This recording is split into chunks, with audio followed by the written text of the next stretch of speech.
Break के बाद आपके सामने हाजिर है नवाज शरीफ साहब की वापसी, और वापसी में बहुत सारे सवालात। कुछ सहाफ़ियों ने इसको टेक्निकल लैंडिंग का नाम दिया है। टेक्निकल लैंडिंग बड़े मज़े की चीज़ है, लेकिन इस वक्त ये टेक्निकल लैंडिंग क्यों हो रही है? क्या टेक्निकल लैंडिंग की सही हकीकतों को भी कोई जानता है?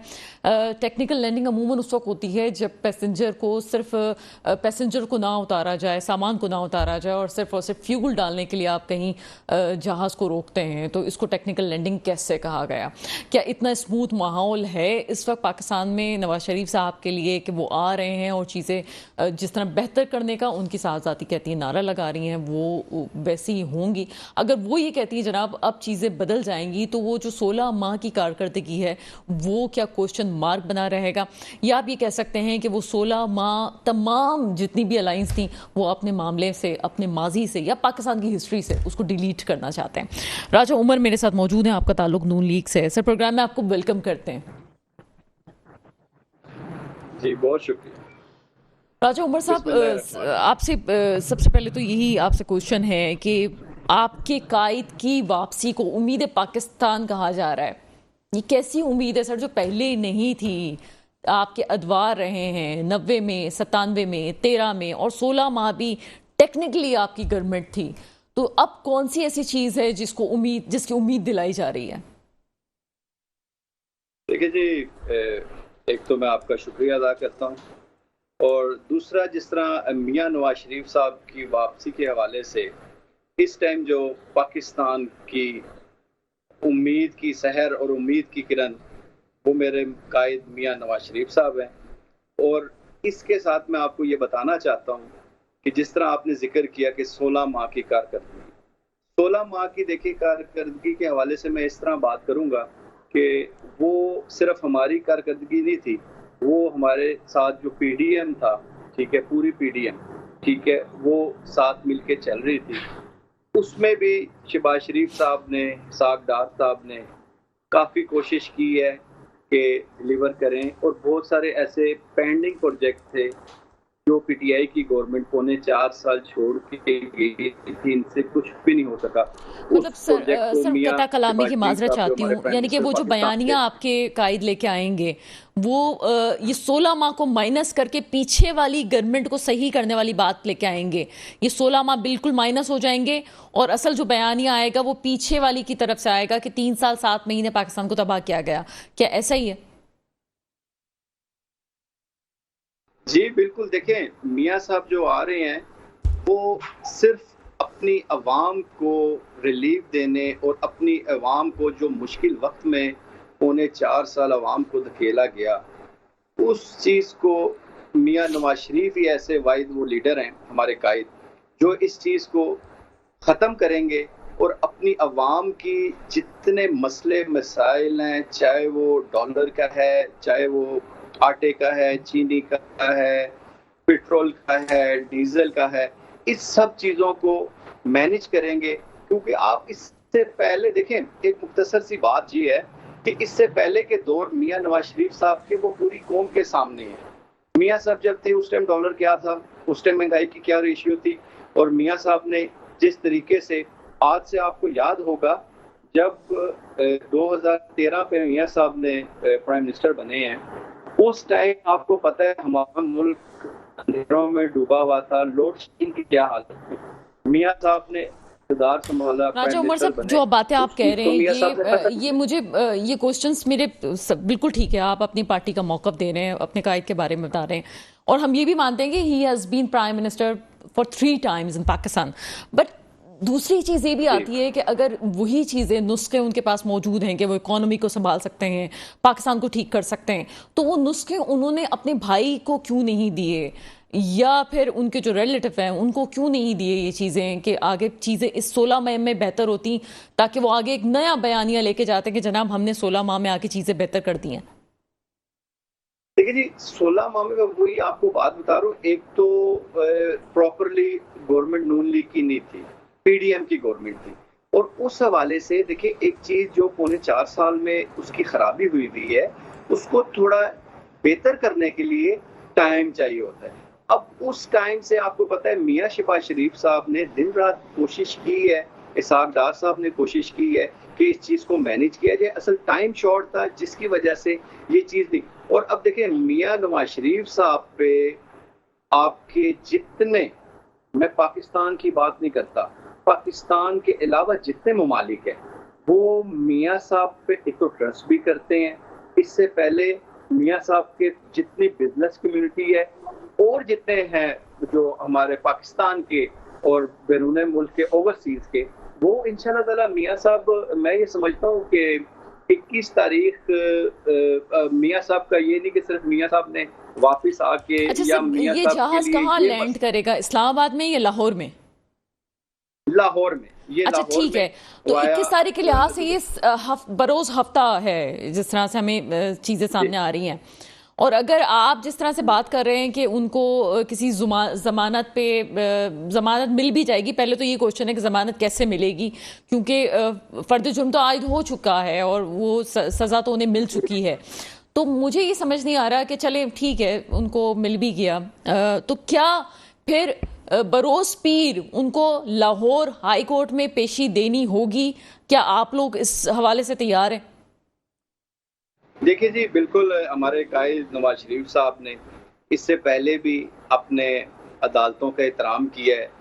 100 से ज़्यादा पेशी जो है ना, हम अपने कायद के साथ होते थे, हम वर्कर्स, हमारे और भी जो हल्के के MNAs MPAs, ठीक है, हम तो मकसद कहने के मियाँ साहब हो गए, मरियम नवाज साहिबा हमारी जो चीफ ऑर्गेनाइजर हैं। देखिए मियाँ साहब ने तो 100+ पेशियां अदालतों के एहतराम में उन्होंने जो है ना पेशियां भुगती हैं।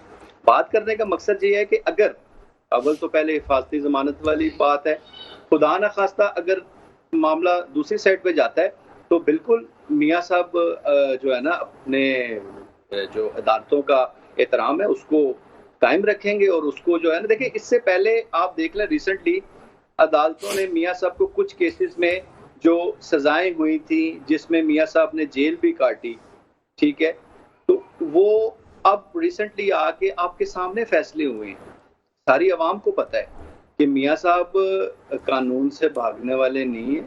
ये तो एक उनका बीमारी का मसला था, सेहत का मसला था, जिसकी वजह से मियाँ साहब को वहाँ पे जाना पड़ा, जिसकी वजह से, और ये PTI की गवर्नमेंट में जब गए वो सारी डॉक्टर्स रिपोर्ट्स वो हर चीज है, मतलब उन्होंने, मतलब ये नहीं है कि या अच्छा मियाँ सर, साहब फर्ज ने करें ये जिस तरह टेक्निकल PTI मसला नहीं हल होता, जो वही बात आ गई जो साहब उसको टेक्निकल लैंडिंग कह रहे हैं, अगर ये जमानत वाला मसला हल नहीं होता, और ऑफ कोर्स एक आप ये बात भी करेंगे कानून की बालादस्ती होनी चाहिए इस मामले में, तो स्पेशली क्योंकि नवाज शरीफ साहब रोल मॉडल हैं, अगर वो ही फॉलो करेंगे तो उनके भी फॉलोअर्स और पाकिस्तान की हिस्ट्री में बात कही जाएगी। कोई तसादुम की कैफियत तो पैदा होने की उम्मीद नहीं है कि वो आए और गिरफ्तारी फौरन हो जाए? मैं आपको इस चीज़ की बताऊं, जहां तक आपने तसादुम की बात की, कि हमारे कायद नवाज शरीफ साहब, जिस तरह ये PTI के चेयरमैन साहब 2 दिन गिरफ्तार नहीं हुए, तीसरे दिन इन्होंने सुप्रीम कोर्ट ने इनको जमानत दे दी। इन्होंने अपने वर्कर्स, अपने हवारियों को क्या मैसेज दिया कि किस तरह 9 मई वाला वाक़या आप लोगों के सामने है। हमारे कायद मरियम नवाज शरीफ साहब भी, हमजा शहबाज भी, शहबाज शरीफ साहब भी गिरफ्तार हुए हैं। अब मियाँ साहब ने कभी किसी अपने वर्कर को ये भी नहीं कहा कि किसी अदालत या अदारे को बुरा कहना है। जो कानूनी फैसला होगा मियाँ साहब ने उस चीज़ पे सरखम किया है। मतलब हमारी इसमें, मतलब किसी किस्म का, देखे ना, मियाँ साहब ने पहले भी अपने अदालतों का, इदारों का एहतराम किया है, कानून का एहतराम किया है, और खुद इंशाल्लाह ताला अब भी इंशाल्लाह, देखें मियाँ साहब इंशाल्लाह ताला, हमें ये उम्मीद है, क्योंकि मियाँ साहब से पहले भी जो मियाँ साहब के साथ ज्यादतियाँ हुई, जिला वतन रहे या उन पे केसेस बने, जेल में रहे, वो बेगुनाह थे। कुछ फैसले तो सामने हैं, ठीक है, कुछ फैसले तो वो सामने हैं। देखिए हक सच की, जहाँ पे इंसान का किरदार, इंसान अंदर से किरदार और उसका साफ, शख्सियत साफ हो, तो उसको, मेरा ख्याल है कि इन चीज़ों की प्रॉब्लम नहीं है कि भाई अगर तो कुछ किया वो, तो इंसान को पता है कि भाई मेरे जनाब अली या मुझे ज़मानत नहीं मिलेगी, या मैं भाग जाऊं, या अपने वर्कर्स को इंतशार फैलाने की। तो मियाँ साहब की ऐसी बिल्कुल नहीं। उन्होंने, हालांकि रिसेंटली ये भी मियाँ साहब का मौक़िफ़ था कि मुझ पे जो कुछ हुआ, मैं अपनी अवाम के लिए, अपने पाकिस्तान के लिए दरगुजर करके सिर्फ इसलिए अब पाकिस्तान जा रहा हूँ कि अपनी अवाम को इस मुश्किल वक्त से पाकिस्तान को निकालें। और जहाँ तक ये आप बात कर रही थी 16 माह की कारकर्दगी, उसमें 16 माह की कारकर्दगी सिर्फ आपको एक अल्फाज में ये बताऊं, एक चलिए, बहुत शुक्रिया। राजा उमर मेरे साथ मौजूद थे। मसला सिर्फ ये है कि हम अभी भी जो बातें सुन रहे हैं वो 20वीं सदी की सियासत पे डिपेंड करती हैं। अब मेरा ख्याल है कि अवाम इतने शऊर में आ चुके हैं और इतना शऊर है कि वो बातें मुख्तलिफ सुनना चाहते हैं, मुख्तलिफ करना चाहते हैं। जब आपके पाकिस्तान की आबादी 68% है तो फिर बातें भी नहीं करनी चाहिए।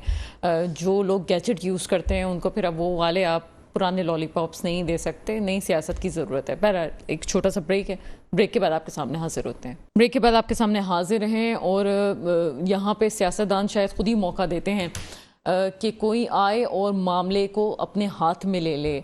इस बात से कोई इनकार नहीं कर सकता। बहुत सारी चीज़ों पर तनकीद होती है, लेकिन 6 साल और कुछ माह से हम ये देख रहे हैं कि पाकिस्तान में जो निज़ाम आयद है या चल रहा है वो एक हाइब्रिड सिस्टम के तौर पे हम चला रहे हैं। आगे जमहूरियत का तसलसल हो सकेगा, नहीं हो सकेगा। एक लीडर की वापसी और एक लीडर जो है वो जेल की सलाखों के पीछे होने क्या जा रहा है। मेरे साथ इस वक्त मौजूद हैं बैरिस्टर अली ताहिर साहब। आप माहिर कानून है। सर, प्रोग्राम में आपको वेलकम करते हैं। Thank you very much.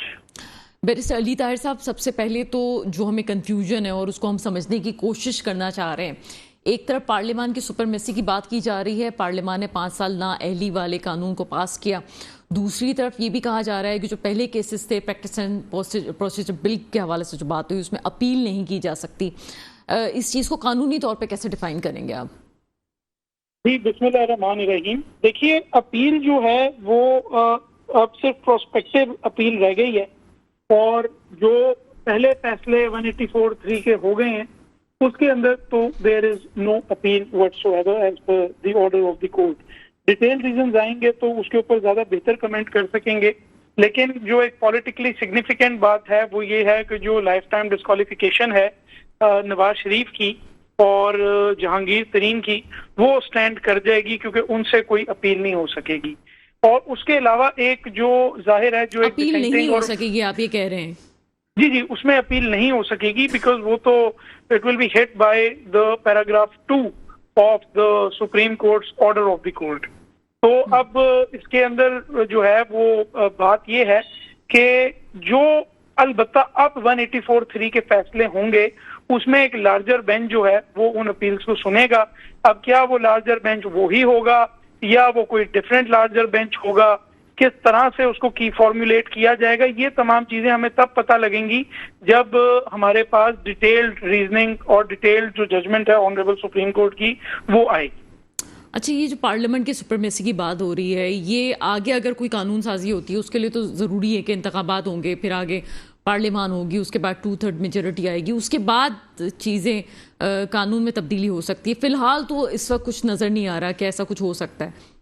जी नहीं, अभी तो प्रैक्टिस एंड प्रोसीजर जो है जब तक अब नई पार्लियामेंट आके प्रैक्टिस एंड प्रोसीजर एक्ट को रिपील नहीं करती या उसके अंदर कोई चेंज नहीं करती तब तक तो प्रैक्टिस एंड प्रोसीजर जो है वो एग्जिस्ट करेगा। लेकिन मेरा इसके अंदर एक खदशा ये है कि मुझे ऐसा लगता है कि सुप्रीम कोर्ट ने चूंकि अपना प्रैक्टिस एंड प्रोसीजर पार्लियामान के हाथ में रख दिया है तो अब जाहिर है जो भी नई पार्लियामेंट आएगी वो भी आके प्रैक्टिस एंड प्रोसीजर में इंटरफेयर कर सकेगी।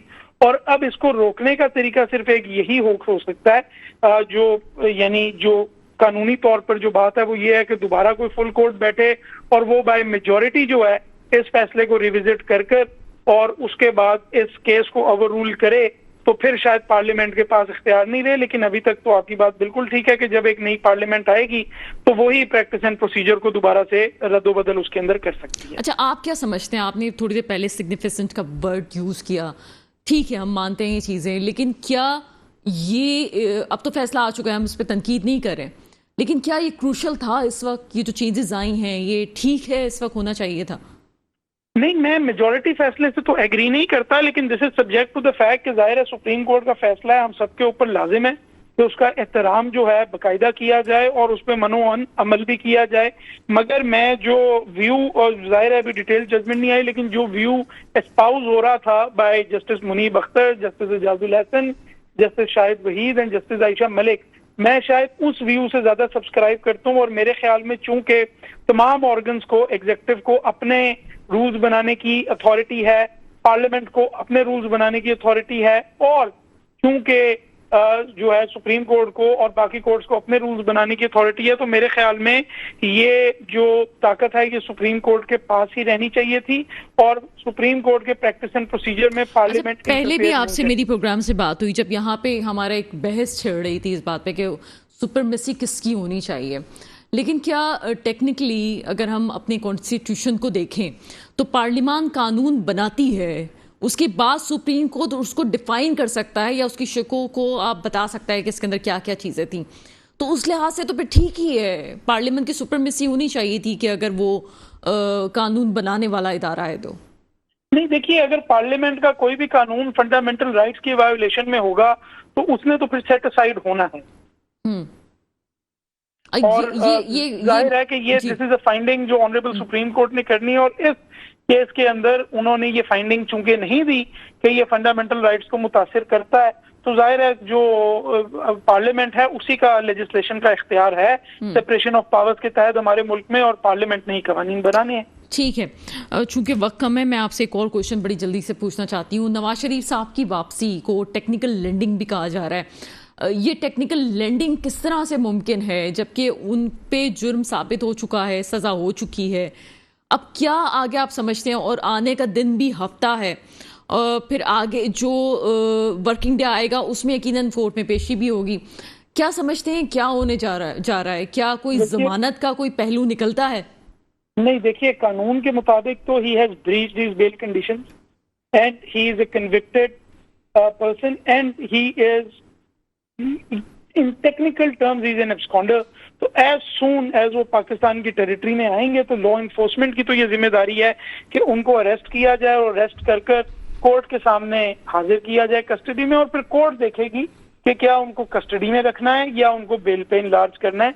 लेकिन लॉ इन्फोर्समेंट के पास ये ऑप्शन नहीं है, लॉ इन्फोर्समेंट ने उनको गिरफ्तार ही करना है।